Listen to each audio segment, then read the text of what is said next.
Om Swastiastu. Halo semua, pada video kali ini kita akan menjelaskan tentang masa kemerdekaan. Sebelumnya, biarkan kami memperkenalkan diri. Nama saya Wijaya, 38. Nama saya Galia, 13. Nama saya Galang, absen 15. Nama saya Fauzan, absen 5. Saya Komang, absen 16. Saya Rafa, absen 10. Langsung saja ke materi. Kekalahan Jepang pada Perang Pasifik tahun 1944 menyebabkan Jepang menganggap bahwa perlu diikutkan pribumi dalam peperangannya. Selanjutnya, Jepang menjanjikan kemerdekaan kepada Indonesia dengan membentuk BPUPKI. BPUPKI bertujuan untuk menyiapkan kemerdekaan Indonesia.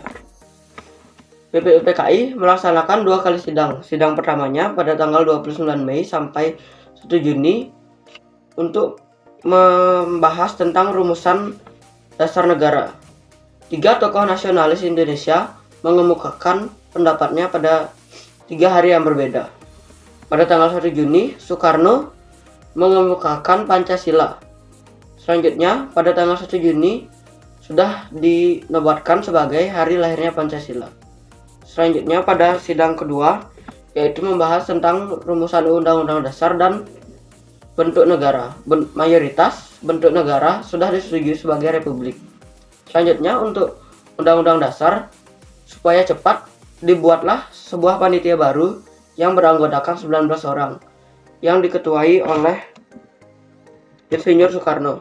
Panitia kecil ini pun menyetujui untuk menggunakan Jakarta Charter sebagai inti dari Undang-Undang Dasar. Selanjutnya, BPUPKI dibubarkan dan dibuatlah PPKI untuk menggantikan BPUPKI. Pada tanggal 9 Agustus 1945, Jenderal Terauchi memanggil 3 tokoh PPKI ke Dalat, Vietnam untuk membahas tentang informasi kemerdekaan Indonesia.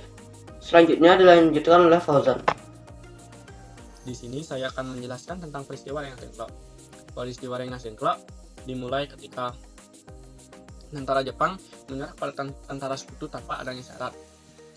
Lalu kabar tersebut didengar oleh para pemuda, terutama Sultan Syahrir. Kemudian para pemuda menunjuk Sultan Syahrir sebagai perwakilan mereka untuk berbicara pada Soekarno dan Muhammad Hatta agar proklamasi segera dilakukan. Namun permintaan tersebut ditolak oleh Soekarno dan Muhammad Hatta karena menurut mereka proklamasi harus dibicarakan terlebih dahulu di rapat BPUPKI. Karena adanya perbedaan pendapat, para pemuda melakukan diskusi, dan dengan hasil diskusi tersebut adalah melakukan pengasingan terhadap Soekarno dan Muhammad Hatta agar jauh dari pengaruh tentara Jepang. Pada tanggal 16 Agustus 1945, pada pukul 04.30 dini hari, para pemuda dan salah satu anggota PETA berhasil menculik Soekarno dan Muhammad Hatta dan kemudian membawa mereka ke Rengas Dengklok. Di Rengas Dengklok, para pemuda meyakinkan Soekarno dan Muhammad Hatta agar segera melakukan proklamasi kemerdekaan Indonesia. Di sisi lain, di Jakarta, para golongan tua dan golongan muda sedang melakukan diskusi. Dengan golongan tua diwakilkan oleh Ahmad Subarjo dan beberapa anggota BPUPKI dan PPKI. Dan dengan hasil diskusi tersebut adalah proklamasi kemerdekaan Indonesia harus dilakukan di Jakarta. Setelah itu, Yusuf Kunto yang menjadi perwakilan golongan muda mengantarkan Ahmad Subarjo pergi ke Rengas Dengklok, dan mereka pun bersama-sama menjemput Soekarno dan Muhammad Hatta untuk pulang ke Jakarta. Bahkan Ahmad Subarjo telah menjamin bahwa proklamasi kemerdekaan Indonesia akan dipidatokan pada tanggal 17 Agustus 1945. Pada tanggal 16 Agustus 1945 pada malam hari, mereka melakukan perumusan teks proklamasi yang dilakukan di rumah Laksmana Tadashi Maeda yang sebagai perwakilan dari Angkatan Laut Jepang di Jalan Imam Bonjol nomor 1 Jakarta. Teks proklamasi ditulis tangan oleh Soekarno dan kemudian disetujui oleh Sayuti Meli. Kemudian pada tanggal 17 Agustus 1945 pada tepat pukul 10.00 teks proklamasi akan dipidatokan oleh Bung Karno dan akan disiarkan melalui radio ke seluruh Indonesia. Perjuangan mempertahankan kemerdekaan Indonesia. Pada tanggal 15 September 1945,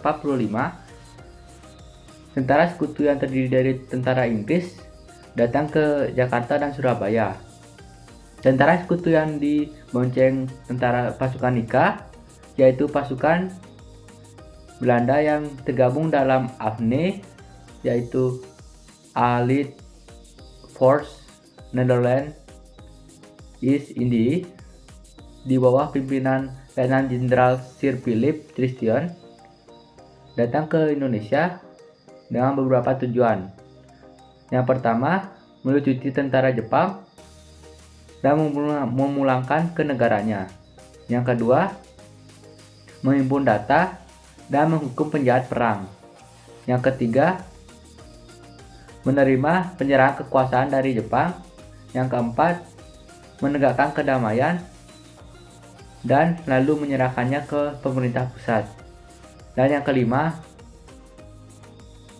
membebaskan orang-orang sekutu yang ditahan oleh Jepang. Datangnya sekutu ke Indonesia menimbulkan bentrokan fisik dari para pejuang Indonesia yang mempertahankan kemerdekaan. Bentrokan fisik itu antara lain yang pertama, insiden bendera Yamato. Insiden ini adalah peristiwa di mana bendera Belanda diubah menjadi bendera Indonesia. Insiden ini terjadi pada 19 September 1945 di Hotel Yamato, Surabaya. Insiden ini diawali dengan tindakan Belanda yang mengibarkan bendera Belanda di tiang Hotel Yamato. Hal ini membuat orang Surabaya menjadi marah dan lalu mendatangi Hotel Yamato, kemudian menurunkan benderanya, lalu merobek bagian biru dari bendera Belanda. Bendera tersebut lalu dikibarkan kembali sambil diiringi pekikan merdeka dari penduduk Surabaya. Pertempuran Surabaya. Pertempuran Surabaya diawali dengan pasukan sekutu Divisi India yang datang ke Tanjung Priuk, Surabaya pada tanggal 25 Oktober 1945. Di bawah pimpinan Jenderal Brigadir Malabi. Tujuan sekutu datang ke Surabaya saat itu adalah untuk mengambil senjata rampasan Jepang. Akibatnya terjadi kontak senjata yang mengakibatkan Jenderal Brigadir Malabi tewas. Lalu pasukan sekutu lalu mengeluarkan ultimatum agar senjata rampasan Jepang segera diserahkan pada tanggal 10 November 1945. Warga Surabaya yang tidak menghiraukan ultimatum tersebut lalu melakukan perlawanan yang dipimpin oleh Bung Tomo. Tanggal 10 November 1945 lalu diperingati sebagai Hari Pahlawan Nasional. Nomor 3, pertempuran di Semarang. Pertempuran di Semarang merupakan pertempuran antara pasukan sisa Jepang dengan pasukan TKR. Pasukan Jepang yang tidak terima dilucuti senjatanya melakukan perlawanan terhadap pasukan TKR. Akibatnya perang 5 hari pecah dari tanggal 15 sampai 20 Oktober 1945. Perang ini berakhir setelah pemerintah Indonesia mengirimkan Singo Dimadjo dengan Sertono untuk berunding dengan pasukan Jepang. Baik, di sini saya akan melanjutkan tentang penjelasan perkembangan politik pada awal kemerdekaan Indonesia. Perkembangan politik pada awal kemerdekaan Indonesia memiliki beberapa fase yang penting. Yang pertama yaitu ada proklamasi kemerdekaan. Pada 17 Agustus 1945, Indonesia memproklamasikan kemerdekaan dari Belanda setelah Perang Dunia Kedua berakhir. Soekarno dan Muhammad Hatta memainkan peran kunci dalam peristiwa ini. Nah, yang kedua yaitu perjuangan mempertahankan kemerdekaan. Indonesia menghadapi tantangan besar dari Belanda yang ingin menguasai kembali koloninya. Perang kemerdekaan Indonesia dimulai dari tahun 1945 sampai dengan 1949 dengan konflik militer dan diplomasi yang intens. Nah, yang ketiga yaitu pembentukan pemerintahan pada 1949. Setelah perjanjian Rome-Region, Belanda mengakui kedaulatan Indonesia. Republik Indonesia Serikat atau disingkat RIS dibentuk. Namun kemudian diubah menjadi Negara Kesatuan Republik Indonesia atau kita kenal sebut dengan NKRI pada tahun 1950. Selanjutnya yang keempat itu ada masa revolusi dan konflik internal. Pasca kemerdekaan, Indonesia mengalami masa revolusi dengan konflik internal dengan Darul Islam dan Tentara Islam Indonesia di Jawa, PRRI atau Pemerintah di Sumatera, dan juga pemerintahan PKI di Madiun. Pemerintah melakukan konsolidasi kekuasaan dan menegakkan otoritasnya. Nah, selanjutnya ada Gestok 1965 dan Orde Baru. Pada 30 September 1965 terjadi gerakan 30 September atau disingkat dengan G30S PKI yang berujung pada Gestok atau Gerakan September 30 yang dipimpin oleh Jenderal Suharto. Hal ini membawa kejatuhan PKI dan mengukuhkan kekuasaan Soeharto yang memulai era Orde Baru. Perkembangan politik ini mencerminkan dinamika dan tantangan yang dihadapi Indonesia dalam membangun negara baru setelah meraih kemerdekaan dari penjajah. Kali ini saya akan menjelaskan mengenai kehidupan masyarakat Indonesia pada masa awal kemerdekaan, yang dimana dibagi menjadi 3 bagian, yaitu 1. Kehidupan sosial. Pada masa awal kemerdekaan, bangsa di Indonesia banyak dihuni oleh bangsa Eropa dan Jepang, yang dimana bangsa pribumi atau bangsa Indonesia dijadikan sebagai pekerja para bangsawan atau pengusaha. Yang mana setelah masa kemerdekaan, bangsa Indonesia mendapatkan hak dan kewajibannya sendiri. Yang kedua, ada pendidikan. Pada awal kemerdekaan susah mendapatkan pendidikan, yang dimana pendidikan yang dimiliki oleh para pengusaha dan bangsawan. Yang dimana pada masa jabatan Mr. Suwandi dibentuklah panitia penyelidikan pengajar RI yang meneliti merumuskan masalah pelajaran setelah kemerdekaan. Yang dimana pendidikan diubah menjadi 4 bagian, yaitu pendidikan rendah, pendidikan menengah pertama, pendidikan menengah atas, dan pendidikan tinggi. Yang ketiga ada kesenian. Pada saat itu banyak muncul lagu nasionalisme yang diciptakan oleh beberapa komposisi seperti Kornel Simanjuntak, Kusbini, Ismail Marzuki yang memiliki lagu seperti Bagimu Negeri, Halo Halo Bandung, Selendang Sutra, dan Maju Tak Gentar. Di sini saya akan menjelaskan tentang perjuangan diplomasi.